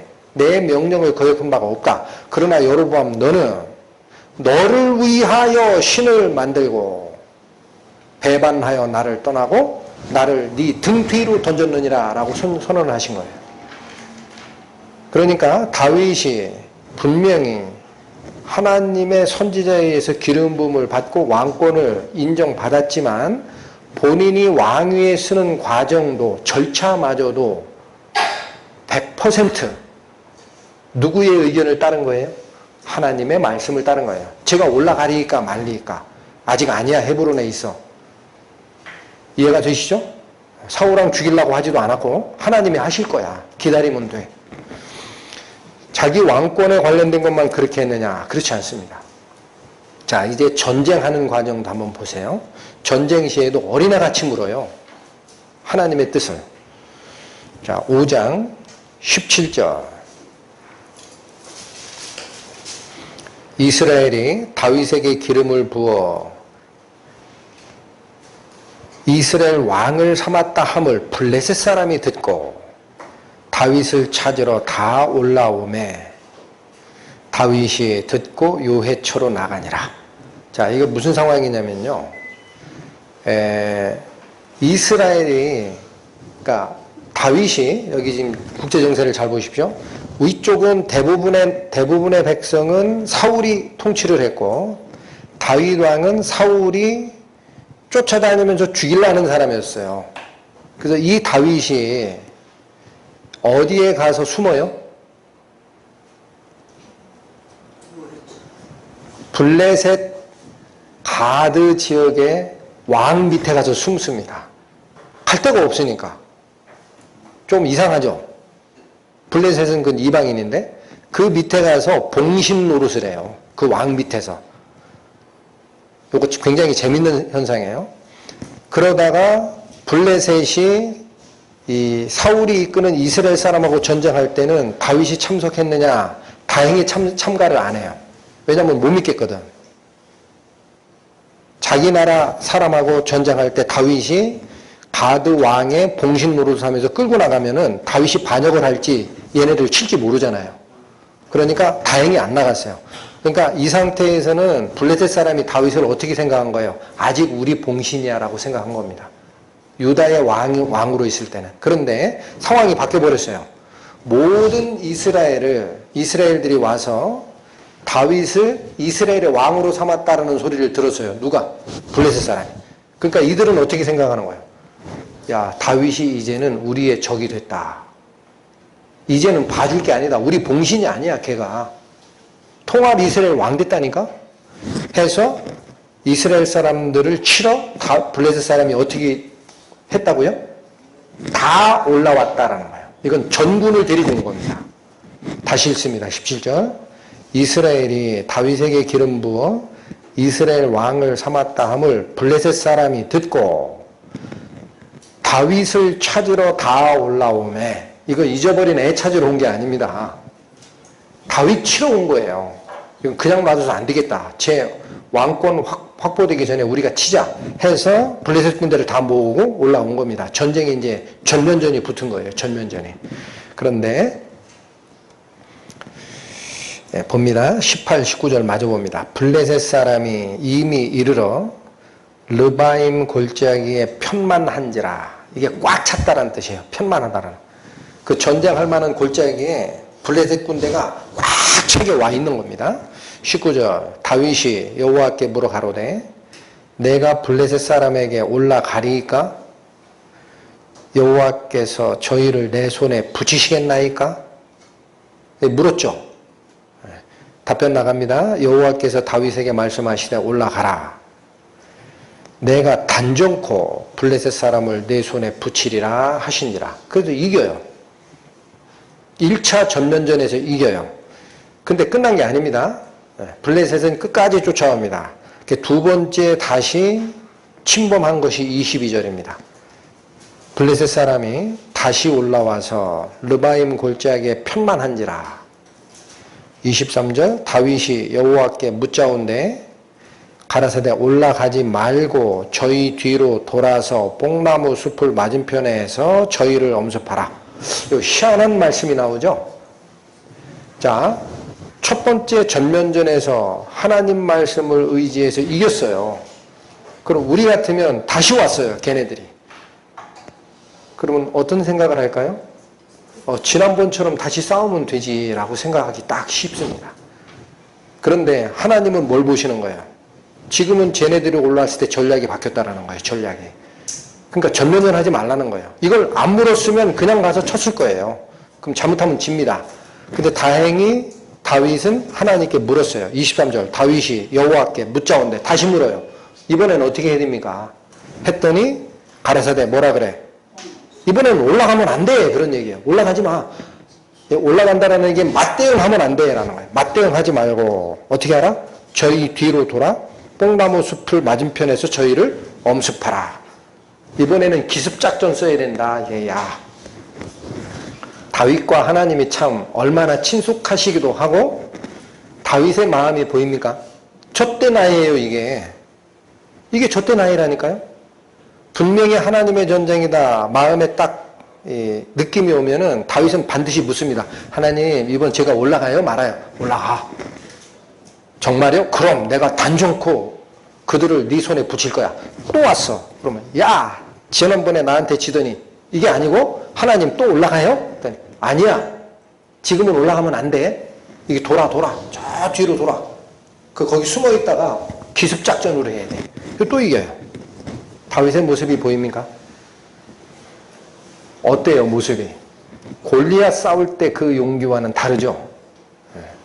이게 뭡니까? 어떤 상황이 돼도 자기의 경험을 의지하지 않고 항상 누구의 뜻을 묻는 마음? 하나님의 뜻. 그게 바로 according to my heart, after my heart라고 표현된 내 마음에 합한 자다. 하나님의 마음이 움직이시면 뒤를 쫓아가는 다윗의 모습이라는 거예요. 그분이 무슨 뜻을 생각했을까? 그분이 어떤 생각을 가지고 있을까? 이걸 묻기 위해서 계속 묻잖아요. 전쟁에 닳고 닳았던 다윗이. 자, 평생 그렇게 사는데 다윗의 마음이 더 정확하게 드러나는 장면이 있습니다. 뭐냐면 이렇게 그때그때 묻는 게 아니라 이제는 다윗은 하나님의 말씀을 옆에 두고 싶어요. 아예. 계속 상고하고 싶어. 그래서 뭐를 메어 올리는 작업을 하죠? 법궤. 하나님의 말씀이 담겨진 법궤를 이제는 다윗이 거주하는 다윗성 근처에 모셔놓고 계속 물어보겠다는 거예요. 자, 그게 어디 나오느냐? 6장입니다. 1절부터 봅니다. 다윗이 이스라엘에서 뺀 무리 3만을 다시 모으고 일어나서 그 함께 있는 모든 사람으로 더불어 바엘라 유다로 가서 거기서 하나님의 궤를 메어 오려 하니 이 궤는 그룹들 사이에 좌정하신 만군의 여호와의 이름으로 이름하는 것이라 하고 그 유명한 우사의 사건이 나오죠. 근데 여기 기록에는 왜 바엘라 유다라는 곳, 이게 기랏 여아림의 옛날 명칭입니다. 기랏 여아림이 어딘지 기억나십니까? 역사는 언제나 머리 아프시죠? 사무엘 선지자 위에 사무엘을 길렀던 엘리 대제사장 시절에 백성들은 하나님 말씀을 충종하지 않지만 하나님을 전쟁에서 우리를 도우실 거야 라고 법궤를 가지고 전쟁에 나갔다가 블레셋에게 뺏겼어요. 법궤를. 하나님은 당신의 백성이 하나님의 말씀을 진정으로 순종하는 때가 아니면 법궤라는 것을 통해서도 역사하지 않는 겁니다. 버리시는 겁니다. 뺏겼는데 거기에서 블레셋 사람들이 자기가 섬기는 신당에다가 그 법궤를 같이 안치했더니 자기 신들의 모가지가 날아가고 문제가 생깁니다. 그러니까 이 여호와라는 이스라엘의 신은 우리 신과 같이 있으면 안 되는구나 해가지고 나중에 어떻게 했어요? 돌려보내자. 그래서 아직 송아지 가지고 있는 암소를 수레에다 매가지고도 보냈더니 송아지 찾으러 가지 않고 울면서도 그냥 자기 길로 해서 이스라엘로 가잖아요. 그 수레에 끌고 온 법궤를 안치했던 곳, 거기가 마지막에 기럇 여아림이에요. 거기 아직 있는 거예요. 법궤가. 그러니까 거기다 놓을 게 아니라는 거예요. 다윗성으로 끌어올리자라고 지금 한 건데 왜 끌어올리자라는 말은 여기에는 안 나옵니다. 다윗의 마음이 있어요. 어디로 가시느냐? 역대사항으로 갑니다. 13장 631페이지.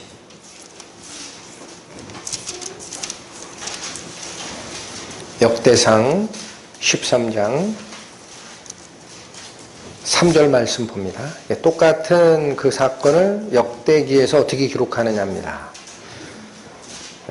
역대상 13장 3절 우리가 우리 하나님의 궤를 옮겨오자 사울 때에는 우리가 궤 앞에서 묻지 아니하였느니라 하매 다윗의 마음입니다. 왜 다윗 왕은 기럇 여아림이라는 곳에 안치되어 있는 법궤를 자기가 살고 있는 다윗성으로 끌어올리려고 하는 겁니까? 왜 그렇게 하는 거예요? 하나님의 궤 앞에서 묻는 그 모습, 진정 묻고자 하는 거예요. 하나님과 교제를 원하는 거예요. 그러니까 그 궤를 미어 올리려고 하는데 한 번 실패하죠? 사람 방식으로 수레에 끌고 가다가 다시 제사장에게 묻고 물었더니 하나님의 법궤는 수레에 끌고 가는 게 아니라 제사장들이 어깨에 매야 되는 거구나. 이건 뭐를 나타내는 거라고 그랬어요? 하나님의 말씀은 외부적 힘에 의해서 질질질질 방향을 잡고 끌고 가는 게 아닙니다. 하나님이 명하시면 같이 보폭을 맞춰서 가는 거예요. 그게 예수님이 얘기한 내 멍에는 가벼우니라 같이 지자라는 겁니다. 그게 하나님의 항상 말씀이에요. 그렇게 가는 거예요. 하나님 말씀은. 그걸 확인하고 나서 두 번째 성공하죠. 그러니까 이런 모습들이 우리에게 가르치는 바가 뭐냐. 다윗은 마지막 순간까지 무엇을 확인하고 싶었던 거예요? 하나님의 말씀. 그거 확인하고 싶은 거예요. 그러니까 다 끝내고 블레셋과의 전쟁이 다 끝내고 나서도 뭐를 원했던 거다? 하나님의 법궤를 옆에다 모시고 하나님께 계속 물어보는 생활. 그걸 원했던 것이다. 자, 오늘 본문에 읽으셨던 다윗이 하나님이 얘기한 내 마음에 합한 자라는 어떤 마음으로 쫓아가는지를 살폈습니다. 그런데 사도행전 13장 본문에 보시면은요, 합한 사람이라 뒤에 내 뜻을 다 이루게 하리라 하시더니 하나님이 약속하신 대로 이 사람의 시에서 이스라엘을 위하여 구주를 세우셨으니 곧 예수라라는 선언이 있습니다. 자, 요거 잘 한번 보십시오. 하나님이 다윗 왕의 마음, 중심을 봤더니 젖된 아이와 같은 마음을 가지고 있고 하나님 마음이 이끄는 대로 쫓아오는 그 마음을 가지고 있는 걸 알았어요. 그래서 하나님은 이 다윗을 통해 자기의 뜻을 다 이루리라 라고 했다라는 거예요. 하나님의 뜻이 뭡니까? 하나님이 이루고자 하는 이 세상에서의 뜻이 뭡니까? 그리스도를 보내사 죄악에 물든 세상을 구원하시는 것이 하나님의 뜻이죠. 그 뜻을 누구를 통해서 이루겠다? 다윗을 통해서 이루겠다라는 거예요. 이게 약속입니다. 그 마음이 하나님 마음에 딱 합치된 자야. 이걸 발견하고 이 약속을 주셨다라는 거예요. 어디에 있나요? 사무엘 하로 갑니다. 7장. 페이지 구약 473페이지입니다.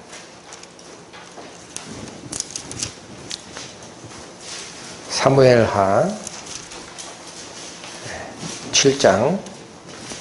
자, 이 하나님의 약속이 주어지는 과정입니다.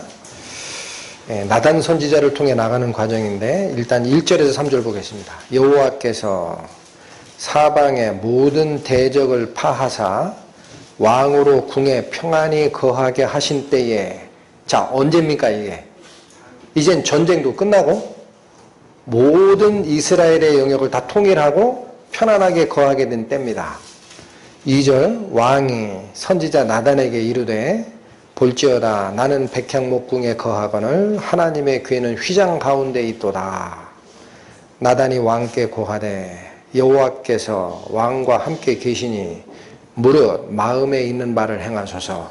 1, 2, 3절의 대화가 뭐를 얘기할까요? 뭐를 얘기합니까? 다윗이 이제는 모든 왕권을 가지고 남아있는 지역을 다 통솔하고 전쟁도 끝났어요. 이제는 다윗 왕국이 완전하게 섰습니다. 그러면 일반 사람 같으면 뭐에 관심 가질까요? 내가 지금 평생을 이렇게 30년이 됐든 뭐 얼마가 됐든 전쟁하고 했는데 이젠 편안하게 쉬어야 되니까 궁궐 좀 보수 좀 하자. 좀 넓히고 좀 먹고 누리자. 그러지 않았겠어요? 그대로 간 자가 누굽니까? 그게 솔로몬입니다. 그걸 보셔야 돼요. 그런데 다윗은 평안하게 이렇게 거하게 된 때에 뭐를 생각하고 있어요? 가만히 생각하니까 자기는 궁궐에 거하는데 내가 모셔 올렸던 법궤 있죠. 법궤가 어디에 있어요? 아직 성막성전 상태로 있거든요. 다시 얘기하면은 나는 고대 광실에 사는데 50평 아파트에 사는데 하나님은 텐트 속에 있는 거예요. 그 말씀이. 그러니까 이게 자꾸 걸리는 거야, 마음에. 나는 백향목궁에 거하거늘 하나님의 궤는 어디 가운데 있다? 그 천막 속 휘장 속에 있구나. 이게 누구의 마음입니까? 다윗의 마음이에요. 그래서 어떻게 하겠다라는 얘기를 해요. 뒤에 보면 하나님의 궤를 위해서 성전을 만들고 싶다. 하나님의 전을 만들고 싶다라는 생각을 하는 거예요. 다윗의 마음의 방향이 보입니까? 그러니 나단 선지자가 뭐라고 하냐면 하나님이 당신과 같이 계시니까 당신의 뜻대로 해도 될 겁니다 라고 한 거예요. 그러니까 이건 지어라는 거야. 성전 지어도 문제없다. 근데 하나님의 뜻은 그게 아니에요. 어디서부터 나와요? 4절부터 봅니다. 그 밤에 여호와의 말씀이 나단에게 임하여 가라사대. 하나님 말씀 줍니다. 가서 내 종 다윗에게 말하기를 여호와의 말씀이 내가 나를 위하여 나의 거할 집을 건축하겠느냐. 이건 감탄사입니다. 감탄사. 내가 이스라엘 자손을 애굽에서 인도하여 내던 날부터 오늘날까지 집에 거하지 아니하고 장막과 회막에 거하며 행하였나니 즉 텐트 속에 있었다라는 거예요. 무릇 이스라엘 자손으로 더불어 행하는 곳에서 내가 내 백성 이스라엘을 먹이고 명한 이스라엘 어느 지파에게 내가 말하기를 너희가 어찌하여 나를 위해 백향목집을 건축하지 않았느냐고 말한 적이 없다라는 거예요. 내가 내 거처 누추하다 그런 얘기를 한 적도 없다. 나는 그냥 먹이는 자다. 내가 바로 공급자다. 나는 그렇게 임했다. 그런데 8절 그러므로 자 요걸 사실은 7절과 6절을 거꾸로 읽으셔야 돼요. 이렇게 했는데 6절 아니다. 5절 가서 내 종 다윗에게 말하기를 여호와의 말씀에 내가 나를 위해 나의 거할 집을 건축하겠다고 이제 말을 하는구나. 그 마음이 얼마나 이쁘냐라는 거예요. 내가 누구 얘기도 명한 적도 없고 나는 그냥 생명을 공급하는 일에 열중했는데 그 여러 역사와 여러 이스라엘 민족 중에 오직 네가 나를 생각하는구나. 이게 하나님이 받아준 다윗의 마음입니다. 그리고 뭐라고 얘기합니까? 8절 그러므로 이제 내 종 다윗에게 이처럼 말하라.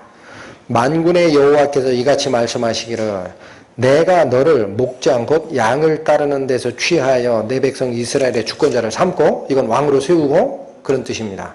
9절 네가 어디를 가든지 내가 너와 함께 있어 내 모든 대적을 내 앞에서 멸하였은즉 세상에서 존귀한 자의 이름같이 내 이름을 존귀게 만들어 주리라. 이어집니다. 내가 또 내 백성 이스라엘 위하여 한 곳을 정하여 저희를 심고 저희로 자기 곳에 거하여 다시 옮기지 않게 하며 악한 유로 전과 같이 저희를 해하지 못하게 하여 전에 내가 사사를 명하여 내 백성 이스라엘을 다스리던 때와 같게 않게 하고 너를 모든 대적에서 벗어나 평안케 하리라. 여호와가 또 내게 이르노니 여호와가 너를 위해서 집을 이루고 내 수완이 차서 내 조상들과 함께 잘 때에 내가 내 몸에서 날 자식을 내 뒤에 세워 그 나라를 경국케 하리라. 저는 내 이름을 위하여 집을 건축할 것이요 나는 그 나라 위를 영원히 경국케 하리라. 무슨 약속 주십니까? 내가 가진 그 마음 너무나 이쁘나 두 가지 약속 줘요. 네가 그런 온전한 마음을 나에게 바쳤으니 나는 너의 왕권을 영원히 견고하게 할 거야. 그런데 성전 짓는 거 있지. 그건 네가 질 게 아니야. 그래요. 네 뒤에 나올 왕이 있다. 그가 나를 위해서 성전을 건축하게 될 것이다. 여기선 자세한 얘기가 안 나오나 다른 쪽 가면은 왜 하나님이 다윗이 성전을 짓는 것을 막았을까요? 너는 전쟁하느라 피를 흘린 자라는 거예요. 그러니까 맞지 않다. 그래서 네 마음은 내가 받겠지만 전쟁이 없는 평안한 시대를 다스리게 될 네 아들 중 하나가 평화의 성전을 짓는 게 논리가 맞다 하고 미루신 겁니다. 근데 여기 중요한 얘기가 나옵니다. 뭐라고 나옵니까? 14절부터 보세요. 나는 그 아비가 되고 그는 내 아들이 되리니 저가 만일 죄를 범하면 내가 사람 막대기와 인생 채찍으로 징계하려니와 내가 네 앞에서 패한 사울에게서 내 은총을 빼앗은 것 같이 그에게서는 빼앗지 아니하리라. 내 집과 내 나라가 내 앞에 영원히 보존되고 내 위가 영원히 견고하리라 하셨다 하라. 이걸 뭐라고 얘기하느냐. 17절 나단이 이 모든 말씀과 이 모든 뭐를 묵시를 다윗에게 고하니라. 여러분 나단 선지자에게 줬던 이 말은요. 두 가지 뜻이라는 거예요. 다윗에게 주는 말씀도 있지만 17절을 잘 보셔야 됩니다. 나단이 이 모든 말씀과 이 모든 무엇을 묵시를 다윗에게 전했다라는 거예요. 이 묵시라는 것은 뭐예요? 앞으로 되어질 일을 하나님이 미리 보여주신 겁니다. 그러니까 다윗이 위가 안 바뀌고 그 아들이 성전을 짓고 그는 내 아들이 되고 나는 그의 아비가 되고 그 위가 즉 자리 왕권이 영원히 견고하게 되리라 라는 16절의 이 약속은 양면성이 있는 거예요. 그거 아셔야 됩니다. 이걸 성경이 말하는 말씀의 중의적 뜻이라 그래요. 이중적 뜻이 있다. 하나는 다윗과 솔로몬에 대한 얘기가 됩니다. 그러나 묵시적 의미는 여기 나왔죠. 묵시를 얘기했다 그래요. 묵시적 의미는 뭐다? 앞으로 그런 일을 내가 하리라 라는 뜻입니다. 하나님이. 여러분 생각하십시오. 솔로몬의 이름이 무슨 뜻이라 그랬어요? 샬롬의 명사형이라 그랬죠. 평강의 왕이에요. 솔로몬이. 근데 우리는 압니다. 이사야 선지자를 통해 예언했던 평강의 왕이라 할 그분 누굽니까? 예수님이잖아요. 그러면 이런 얘기예요. 그 당시에 3차원 공간의 입장에서는 내 밑에 네 아들 중 솔로몬, 샬롬, 평강의 왕이라 이름할 그 아들이 성전을 지을 거야 라는 말은 묵시적 세계에서는 평강의 왕으로 오시는 그리스도께서 성전을 완성하실 것이다 라는 얘기입니다. 예수님이 뭐라고 얘기하셨죠? 헤롯 성전을 자랑하는 그들에게 너희가 이 성전을 헐라 내가 사흘 동안 일으키리라.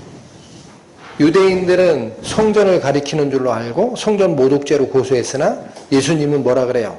자기의 성전된 육체를 가리켜 말씀하신 것이라. 3일 만에 부활하시잖아요. 그래서 이해하셨어요? 3차원 공간의 성전은 솔로몬이 처음에 짓지만 영적인 하나님의 거처인 하나님의 성전은 누가 짓는 거예요? 평강의 왕 예수 그리스도가 짓는 겁니다. 그게 묵시라는 거예요. 이해하셨어요? 그런데 이 그리스도가 오셔야 되는 이 터를 어디에다 뒀다라고 얘기하는 거예요. 하나님이. 내 마음이 너무 이쁘다라는 거야. 나를 생각하는 내 마음이 너무나 이쁘다. 그래서 내가 내 마음을 그대로 받겠지만 너는 전쟁의 왕이니까 피를 흘려서 안 되고 내 밑에 평강의 왕이 그 일을 할 거야. 그리고 이것은 또한 묵시야. 그래서 영원히 그 위가 바뀌지 아니하리라는 것은 묵시의 개념을 이해를 못하는 사람은 하나님이 졌다라고 하는 거예요. 틀렸다. 이스라엘의 왕위가 끊어졌잖아요. 언제 끊어져요? 남북 이스라엘로 갈라지다가 북이스라엘은 BC 700몇 년에 남유다는 586년에 다 팔려갔죠? 왕위가 영원합니까? 끊어졌습니까? 끊어졌잖아요. 그 표면적으로 성경을 보는 자는 하나님이 다윗에게 내린 이 약속, 너희의 위, 너희의 자리가 영원히 멸하지 아니하리라 라는 뜻을 3차원 공간으로만 이해하면 묵시의 개념을 이해를 못한 거예요. 이 약속이 왜 다윗에게 주어집니까? 그의 마음이 하나님과 합치되기 때문에. 그래서 마태복음 1장 1절부터 시작하는 아브라함과 다윗의 자손 예수 그리스도의 세계라. 그 많은 족보 중에 누구를 딱 거명합니까? 예수님이 태어난 근원을. 아브라함, 약속의 아버지. 다윗. 나머지는 거덜. 하나님이 그리스도라는 구속사업의 터를 어디에 세우신 모습일까요? 다윗의 그 마음에 세운 거예요. 그게 내 뜻을 다 이루리라 라고 하셨던 사도행전 13장 23절입니까? 그 말씀의 성취라는 겁니다. 이 약속이 주어진 거예요. 자, 아까 예수님을 표현했던 그 말씀 다시 확인하고 가겠습니다. 이사야 9장 갑니다. 975페이지.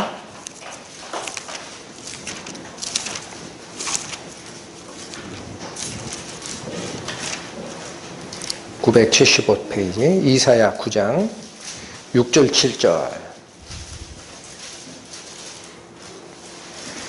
이는 한 아기가 우리에게 낳고 한 아들을 우리에게 주신 바 되었는데 그 어깨에는 정사를 메었고 그 이름은 기묘자라 모사라 전능하신 하나님이라 영존하시는 아버지라 평강의 왕이라 할 것임이라. 예수님께서 마지막에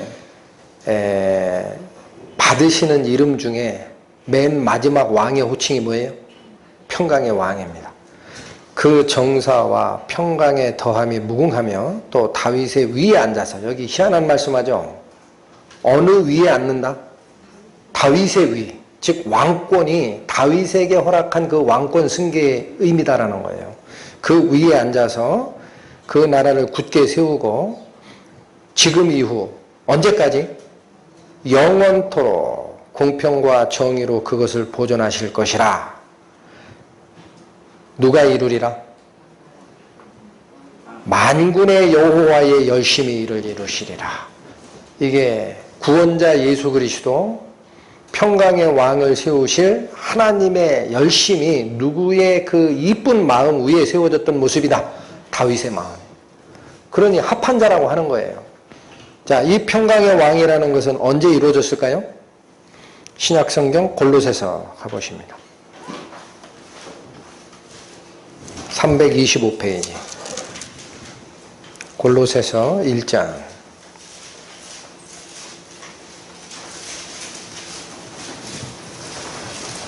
19절 20절 말씀. 아버지께서는 모든 충만으로 예수 안에 거하게 하시고 그의 십자가의 피로 무엇을 이루사? 여기서 얘기하는 화평이라는 것이 바로 평강의 그 뜻입니다. 같은 뜻입니다. 그러니까 완전한 평화를 가져올 자, 누구? 예수 그리스도. 화평을 이루사 만물, 그 땅에 있는 것들이나 하늘에 있는 것들을 그로 말미암아 자기와 화목해 되기를 기뻐하심이라. 즉 이런 얘기입니다. 하나님께서, 성부 하나님께서 예수 그리스도를 보내는 첫 번째 이유는 죄를 범한 인간 세상과 나머지 모든 피조물들이 하나님과 원수가 된 거예요. 그런데 예수 그리스도를 보내사 중재자로 세우시고 당신의 독생자의 피를 흘리게 함으로써 죄값을 거기에 다 덮어 씌웠어요. 그래서 이제는 피조물, 하나님과 원수가 됐던 피조물, 죄인된 피조물이 예수 그리스도를 통해서 하나님과 어떤 상태가 돼요? 화목하게 되는 상태가 되는 거예요. 그걸 원하신 거예요.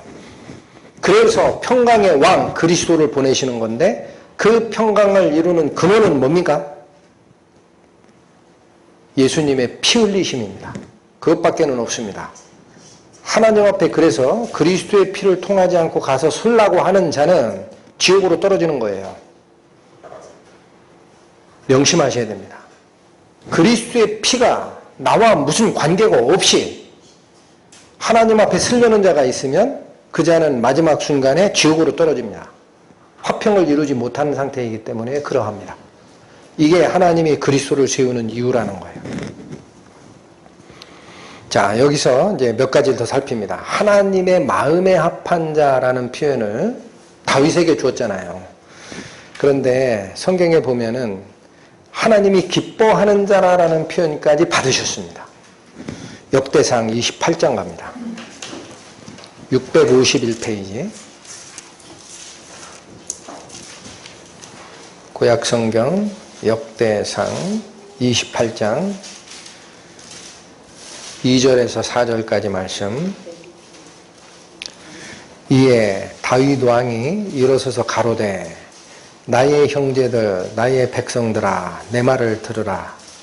나는 여호와의 언약궤 곧 우리 하나님의 발등상을 봉안할 전 건축할 마음이 있어서 건축할 재료를 준비하였으나 오직 하나님이 내게 이르시되 너는 군인이라 피를 흘렸으니 내 이름을 위하여 전을 건축하지 못하리라 하셨느니라. 그러나 이스라엘 하나님 여호와께서 전에 나를 내 부친의 온 집에서 택하여 영원히 이스라엘의 왕이 되게 하셨나니 곧 하나님이 유다 지파를 택하사 머리를 삼으시고 유다의 족속에서 내 부친의 집을 택하시고 내 부친의 아들 중에 나를 어떻게 하사? 기뻐하사 온 이스라엘의 왕을 삼으셨느니라. 다윗의 고백입니다. 근데 여기서는 다윗이 자기 입으로 내뱉은 고백에서는 하나님의 마음에 맞는 자를 선택하리라, 또는 사도행전에 있는 말씀처럼 이새의 아들 다윗을 만나니 내 마음에 합한 자라라는 표현 대신에 뭐를 갖다 썼습니까? 하나님이 다윗에게 무슨 말씀을 주세요? 나를 기뻐하사 온 이스라엘의 왕을 삼으셨다라고 표현합니다. 이건 어마어마한 축복입니다. 근데 이 표현을 그대로 받으신 자가 누굽니까? 그분이 바로 예수님이에요. 언제 드러나요? 세례 요한으로부터 세례 받을 때 하늘이 열리고 성령이 비둘기같이 임하시면서 하늘에서 소리가 있어 가로되 뭐라 그래요? 이는 내 사랑하는 아들이요 내 기뻐하는 자라. 한 번 또 일어납니다. 주요 제자 셋을 거느리고 변화산상에 올라갔을 때 예수님이 하나님의 영광을 받아 엄청난 영화로운 모습으로 바뀌었어요. 그런데 구름 속에서 증언이 나옵니다. 뭐라고 나옵니까? 이는 내 사랑하는 아들이요 내 기뻐하는 자니 너희는 저의 말을 들으라. 이제는 하나님 말씀 들으라라는 말 대신에 누구 말을 들으라? 성자의 말을 들으라. 그가 진리를 가지고 오는 자다. 이게 기뻐하는 자다라는 평가를 받으신 성자 하나님의 그 마음과 다윗이 쫓아간 마음이 거의 같았다라는 거예요. 어마어마한 칭찬입니다. 하나님께 받은 칭찬 중에. 문제는 성부 하나님이 성자 하나님을 사랑하시는 이유를 성자께서 풀어주신 게 있어요. 즉 예수님이 직접 내가 왜 하나님께 사랑받는지 알아? 여러분 궁금하십니까? 보여드릴까요 말까요? 보고 싶죠? 보겠습니다. 요한복음 10장 갑니다. 왜 하나님이 성자 하나님을 사랑하시는지, 그 단순히 부자관계라 사랑하시는 게 아니에요. 원리가 있습니다. 요한복음 10장 17절 18절 봅니다. 신약 163페이지입니다. 요한복음 10장 17, 18절. 아버지께서 나를 사랑하시는 것은 내가 다시 목숨을 얻기 위하여 목숨을 버림이라. 이를 내게서 빼앗는 자가 있는 것이 아니라 내가 스스로 버리노라. 나는 버릴 권세도 있고 다시 얻을 권세도 있으니 이 계명은 내 아버지에게서 받아노라 하시니라. 여러분, 하나님의 사랑이 머무는 그곳에 여기 굉장히 중요한 원리가 있어요. 예수님을 왜 그렇게 사랑하는 자다, 기뻐하는 자다 그렇게 증언하셨습니까? 하나님이 목숨을 다시 얻기 위해 자기의 기존 목숨을 버리는 그리스도를 보신 거예요. 구약의 이사야 선지자나 보면은 하나님께서 당신의 아들로 대신 고난받기를 원하셨다라는 게 있습니다. 하나님의 뜻입니다. 근데 성자는 무조건 복종했습니까? 그러면 로봇이죠. 네? 성자가 왜 복종하는 거예요? 복종이 아니에요. 여기 보면 순종해요. 18절에 뭐라고 돼 있어요? 이를 내게서 빼앗는 자가 있는 것이 아니라 내가 스스로 보내노라 그랬죠? 이건 뭐가 있는 상태예요?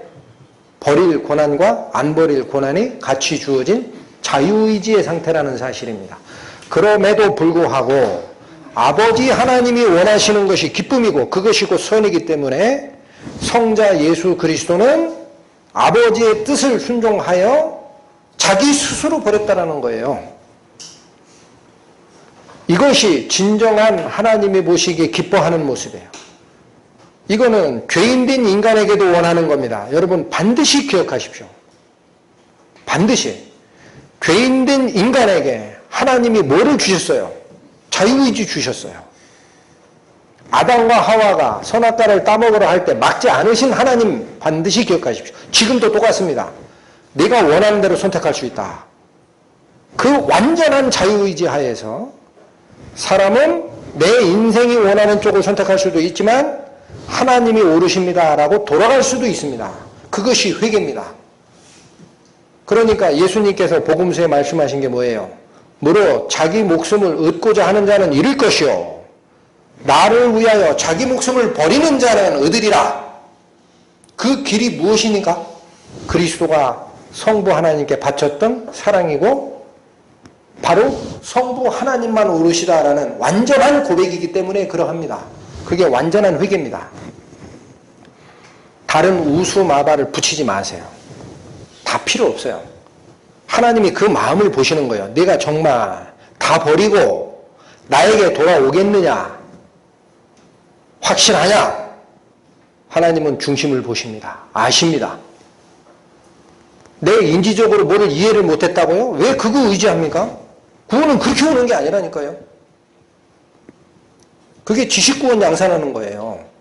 내 마음을 들이세요. 하나님께. 다 버리겠나이다. 죄악된 세상이 오시다. 하나님 당신께로 갑니다. 이게 참된 회개고 하나님이 기뻐하시는 모습입니다. 한 군데만 더 찾고 끝내겠습니다. 시편 73편 갑니다. 시편 73편 구약 854페이지 24절 26절 주의 교훈으로 나를 인도하시고 후에는 영광으로 나를 영접하시리니 하늘에서는 주 외에 누가 내게 있으리요 땅에서는 주밖에 나의 사모할 자 없나이다. 내 육체의 마음은 쇠잔하나 하나님은 내 마음의 반석이시오 영원한 분깃이시라. 25, 26절이 내 마음을 지배하는 상태가 되면은요, 땅에서도 바랄 자는 여호와 하나님, 하늘에서도 바랄 자는 여호와 하나님, 오직 그분이 나의 상속집은 다른 건 바랄 게 없습니다. 라는 마음이 하나님이 기뻐하는 우리의 온전한 순종입니다. 이 마음을 가지고 가는 자는요, 24절처럼 하는 거예요. 주의 교훈으로 나를 인도하십시오. 내가 죽을 때까지라도 가르쳐 주십시오. 제가 더 깊이 그리스도를 알기를 원하고 하나님의 마음을 알기를 원합니다. 그리고 그 훈련이 다 끝난 다음에 후에는 하나님께서 나를 어디로 이끌어 가실 것? 하늘의 영광으로 나를 영접해 주실 것. 그걸 믿고 가는 삶이에요. 요즘에 철로역정이 애니메이션으로 나왔다고 합니다. 못 보신 분은 나중에 인터넷에서 다운로드 하시라도 한번 보세요. 마지막 순간 크리스찬이 건너가는 그 강이 뭐냐? 죽음의 강입니다.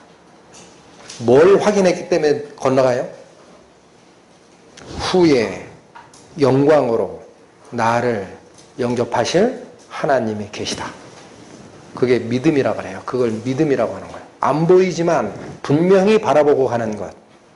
안 보이시는 하나님의 능력을 분명히 확인하고 가는 것. 그분만이 모든 근원의 핵인 것을 아는 것. 그분만을 내 마음의 기쁨으로 가지고 가는 것. 이게 온전한 성도의 예배의 마음이다. 저는 그렇게 봤습니다. 마치겠습니다. 하나님, 감사합니다. 오늘 하나님께서 당신의 마음에 합한 자라라고 명하셨던 다윗의 온전함, 문자적으로 하나님의 마음이 움직이시면 그 뒤를 쫓아가는 자라는 의미를 상고하였습니다. 그 터 위에 온전히 순종하시는 그리스도의 약속을 주시고 또한 여호와의 열심히 이를 이루리라 하신 약속대로 하나님께서 평강의 왕을 이 땅에 보내사 저희의 죄 문제를 해결하시고 온전한 기쁨을 쫓아가는 당신의 백성을 만들어 주셨습니다. 이 은혜를 배반하지 않고 저희 모든 성도가 한 마음으로 기도하여 하나님의 영광의 복음이 이 땅에 전해질 수 있도록 사용되기를 원합니다. 모든 영광을 성삼위 하나님께 올려드리며 우리를 구원하신 예수 그리스도의 이름 받들어 기도 올립니다. 아멘.